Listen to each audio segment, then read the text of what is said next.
Yo, what is going on, guys? Nate from Nate Fitness, and as you can see, we've got a green screen, guys. How awesome is that? I finally figured out how to get one working. It's a bit different than the one that I was wanting to use, but it's still looking so good. A little bit rough around the edges here and there, but that's stuff that I'll sort out with time and experience as I get, used to using the green screen. But with that being said, guys, yeah, welcome back to the channel and welcome back to this next video. It's going to be a pretty interesting one.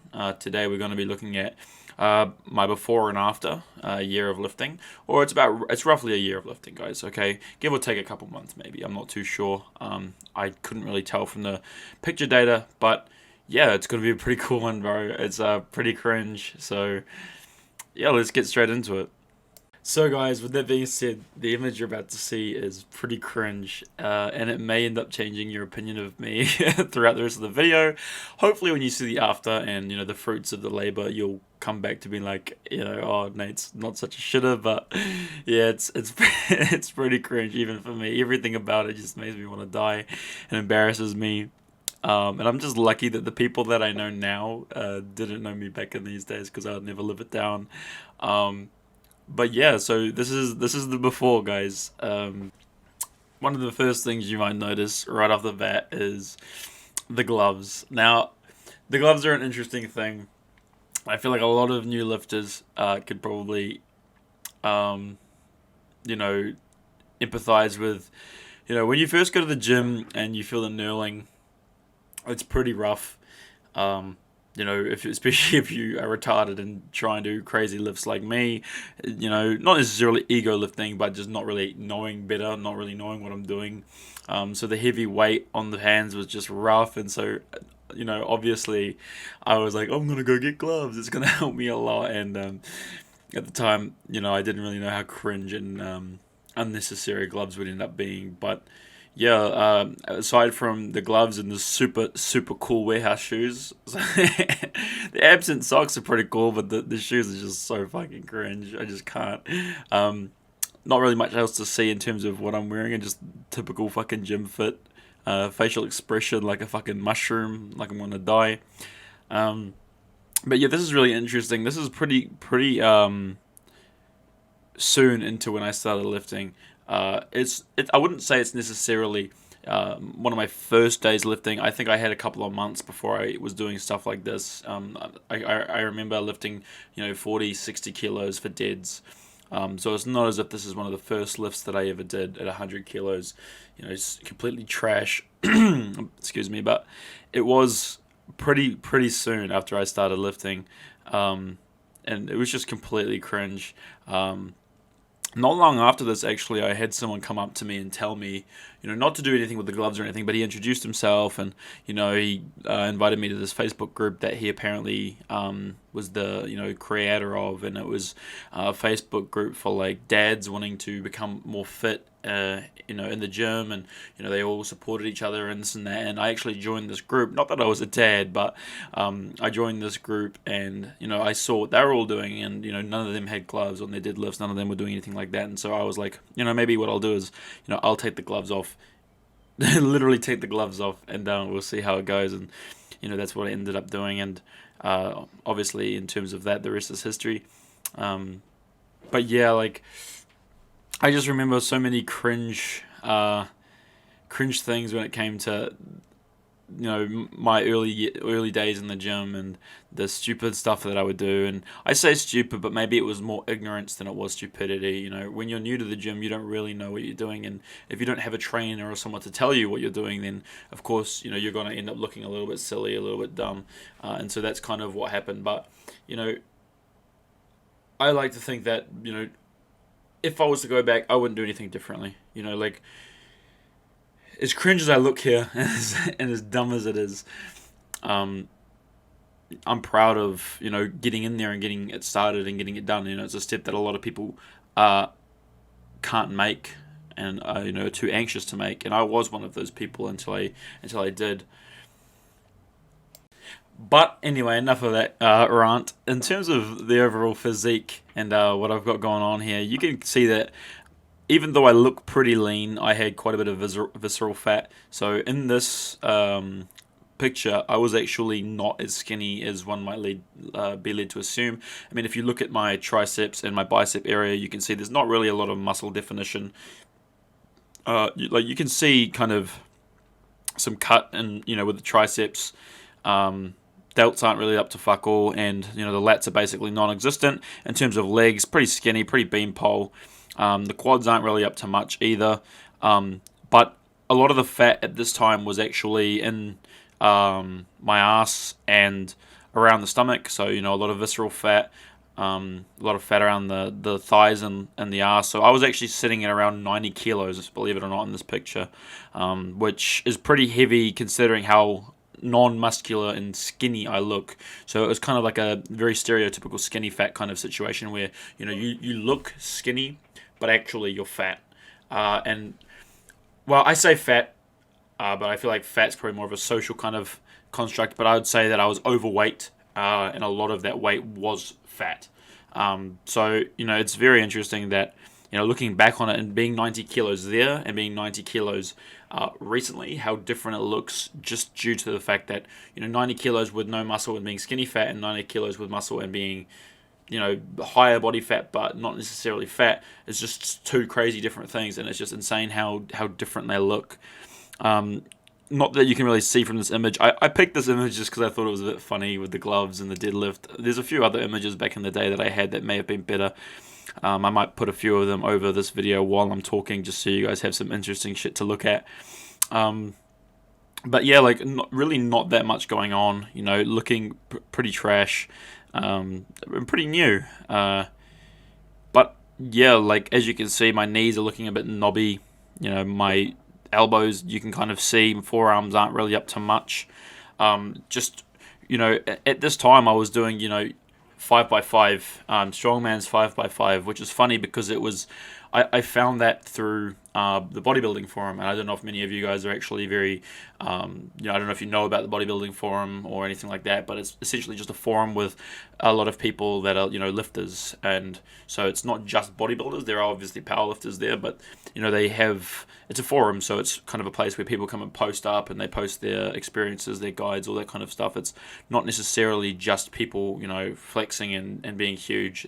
There's a whole section for newbies, a whole section for teen lifters. So if you're a teen lifter and you want some advice on anything, whether it be gyno, whether it be am I normal? What should a teen lifter be doing? What can a teen lifter expect? I'd definitely recommend to go over and look at bodybuilder. That being said, a lot of the people on bodybuilder forum aren't personal trainers. They're not dietitians.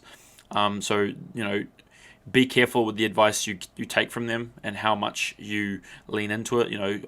I wouldn't quite go as far as to say take it with a grain of salt. Rather, just be very mindful that not everybody is a personal trainer, and so not everybody's opinion is crazy valid. I mean, I'm not even a personal trainer, so I mean, you gotta take what I say with a grain of salt sometimes too. But yeah, like bodybuilding forum, shout out to them. But yeah, I was doing a strongman's 5x5, and I was just doing your stereotypical kind of PPL, but a 5x5. So I'd be doing 5x5 on bench, 5x5 on deads, 5x5 on squats. And then as for accessories, I wasn't really doing that much. I was trying to do my curls, I was trying to do my cable work on my tries. I wasn't doing any skull crushers or kickbacks or raises or anything like that. And in terms of my rear delts, or my delts in general, I don't even know if at this time I was doing overhead press.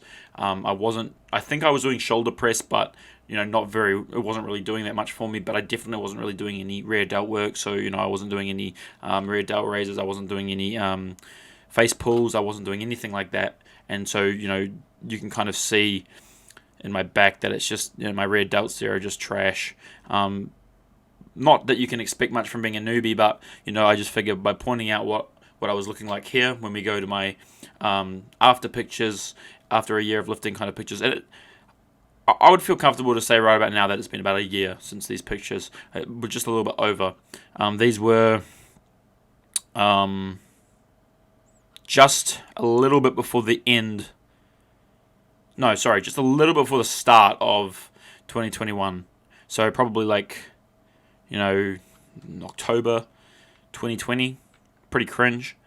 But yeah, guys, that's the before pictures. Looking like a bit of a dweeb, looking like a little bit weak. Definitely nothing fucking spicy, nothing sexy. You know, look like I'm about to snap in half, like a Kit Kat kind of deal.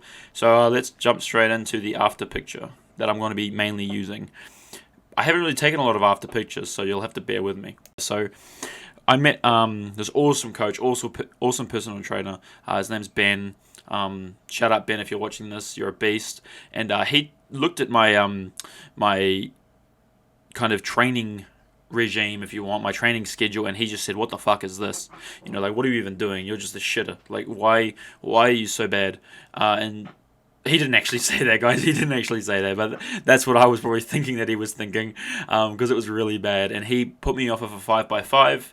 And put me on a 3x10, I believe it was, or maybe it was a 3x12, I can't remember. And he said, you know, like, you need to start going for some mass because, you know, you haven't really got a pump, you're not really looking that spicy.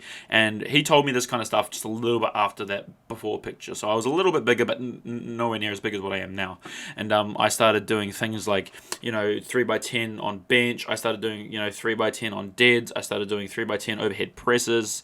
You know, the weight at the time, just after that picture, I was only benching 60 kilos, and now I'm, you know, comfortably able to bench, you know, in reps 100 kilos, which is, you know, easily repping 225, and I'm hoping to be able to rep 105 pretty soon, and hopefully 110 eventually as well, guys.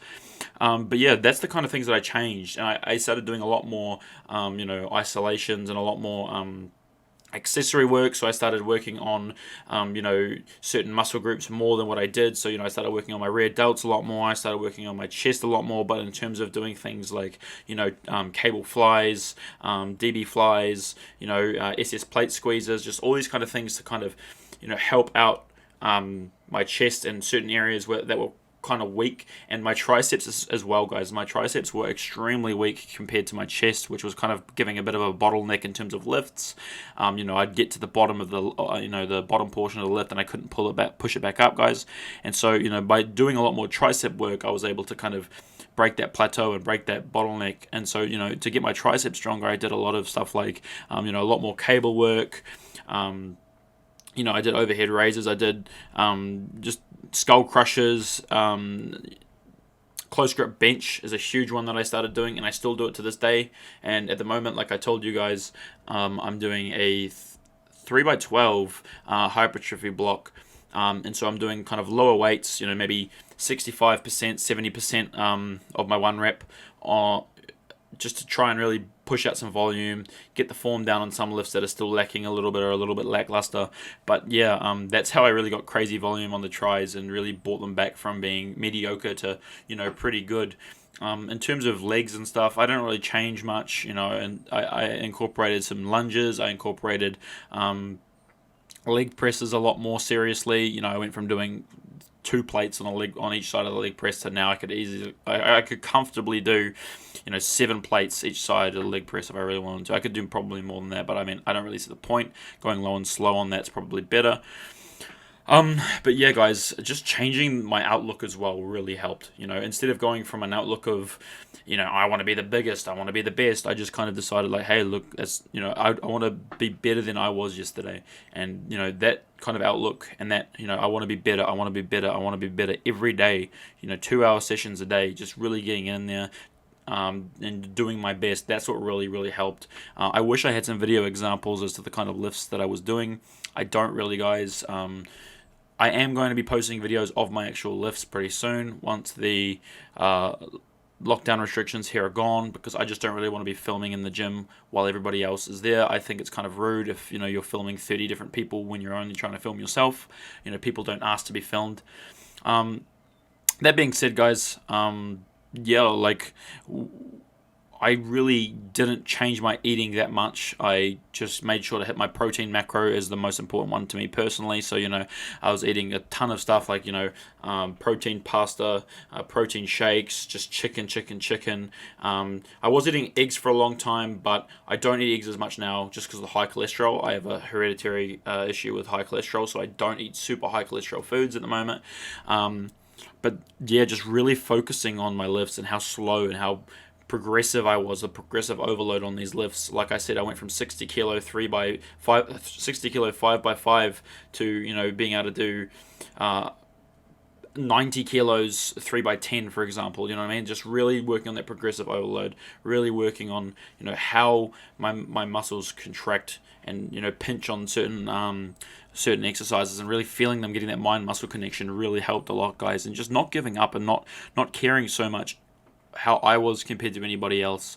Being a natural lifter, you really have to be in it for the long game, guys. And my year of progress, maybe it's not as good as some other person's year of progress. Maybe it's not quite as good as a non-natural year of progress. Maybe it's better than some people's progress, and maybe it's better than some non-natural people's progress. It's all so personal to you, and you just have to really enjoy the process, guys.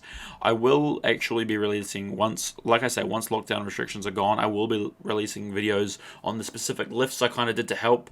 But I just thought it'd be funny to make a video, guys, showing how cringe I used to be and how small I used to be as to where I am now, and kind of like a year and 2 months kind of time frame, just so you can see, maybe it helps you to think, what kind of progress you'll be making. Maybe it doesn't. Maybe it's cringe, and I just thought it was a cool idea, and I'm fucking 1 IQ. I don't really know, but yeah, guys, I just thought that it'd be really interesting to show you guys some before and after of where I'm at after a little bit of time in the gym. And obviously, I'm only going to get more into it. I'm only going to get bigger. I'm only going to get stronger, because that's the mindset you have to have, guys. You've got to constantly be on the grind. And hopefully, if you guys are following along my channel, you'll be able to pick up some tips here and there that I do that can help you in the gym. And maybe you'll be able to comment and give me some tips that can help me in the gym as well, guys. It's all about that, learning and growing together and becoming fucking huge. That's what we're all out here to do. So, thanks a lot, guys, for watching this video. It means a lot to me, all the support and stuff that you guys have been leaving on these last couple of videos that I've made. Super awesome. To all you new guys, thanks so much for stumbling across my channel. It really means a lot. You guys are fucking sick. And as always, guys, if you like this video, please drop a like. If you lift heavy weights, subscribe. And yeah, remember, guys, that was heavy.